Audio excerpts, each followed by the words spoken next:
Hi friends, welcome to our channel Sriram talks. సాయంత్రం వేళ పిల్లలు పెద్దలు అందరూ ఎంతో ఇష్టంగా తినేది పానీపూరి.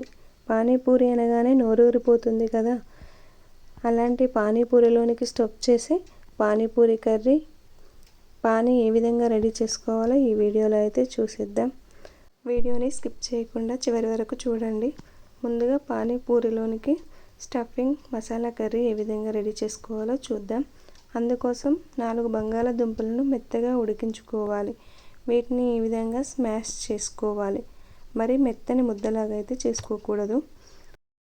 ఇందులోనికి మనం ముందుగా ఉడకబెట్టుకున్న 1/2 కప్ వరకు పచ్చి బఠానీలను అయితే తీసుకోవాలి.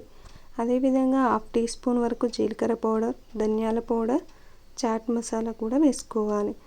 అదేవిధంగా రుచికి సరిపడా ఉప్పు, కారం, సన్నగా తరిగిన ఉల్లిపాయ ముక్కలు, కొద్దిగా కొత్తిమీర కూడా వేసుకొని కలుపుకోవాలి. ఈ ఇంగ్రీడియంట్స్ అన్నీ మంచిగా కలిసేలా ఈ మసాలా పేస్ట్ని అయితే కలుపుకోవాలి.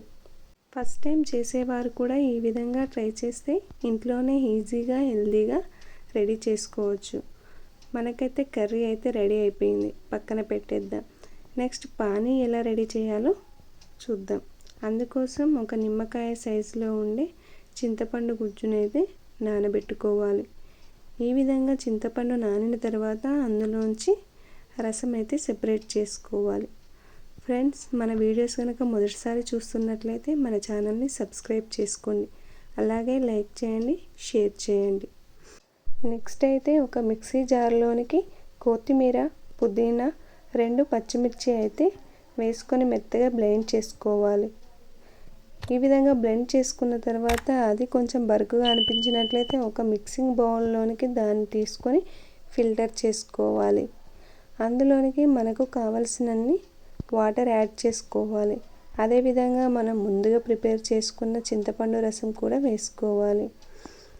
ఈ పానీలోనికి 1/2 టీ స్పూన్ వరకు జీలకర్ర powder, 1/2 teaspoon chaat masala, అదేవిధంగా 1/2 టీ స్పూన్ మిరియాల పొడి వేసుకొని కలుపుకోవాలి. రుచికి సరిపడా ఉప్పు, కొంచెం కారం అయితే యాడ్ చేసుకోవాలి. దీన్ని మంచిగా మిక్స్ చేసుకోవాలి. అంతేనండి, పానీపూరిలోనికి స్టఫింగ్ చేసి పానీ కూడా రెడీ అయిపోయింది. నెక్స్ట్ పానీపూరి లాగించేయడమే. అందుకోసం మనం ముందుగా ప్రిపేర్ చేసుకున్న మసాలా కర్రీని అయితే కొద్దిగా ఫ్రై చేసుకుందాం. ఒక కడాయి తీసుకొని 1 టీ స్పూన్ వరకు ఆయిల్ వేసుకొని సన్నగా తరిగిన ఉల్లిపాయ ముక్కలను కొద్దిగా వేసుకొని మనం ముందుగా ప్రిపేర్ చేసుకున్న మసాలా పేస్ట్ను వేసుకొని ఫ్రై చేసుకోవాలి. చూసారు కదా, ఈ విధంగా ఇంట్లోనే ఈజీగా పానీపూరి మసాలా పానీ రెడీ చేసుకోవచ్చు. ఇందులోనికే మనం రెడీ చేసుకున్న పానీని యాడ్ చేసుకొని ఫ్రై చేసుకోవాలి. ఇలా చేసుకోవడం వలన మనం బయట బండి దగ్గర తినే పానీపూరి ఫ్లేవర్లో టేస్ట్ అనేది సూపర్గా వస్తుంది.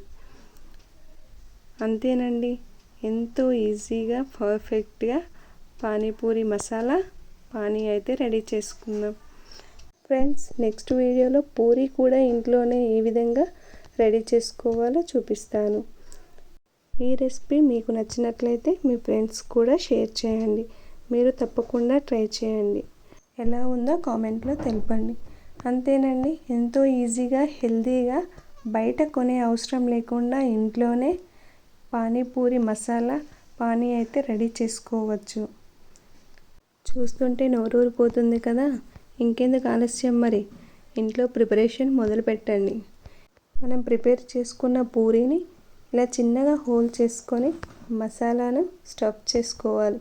అందులోనికి సన్నగా తరిగిన ఉల్లిపాయ ముక్కలు, అదేవిధంగా పానీ కూడా యాడ్ చేసుకోవాలి. అంతేనండి, నోరూరించే పానీపూరి అయితే ఇంకా లాగించేయడమే. మీరు కూడా ఇంట్లో తప్పకుండా ట్రై చేయండి. Thank you for watching.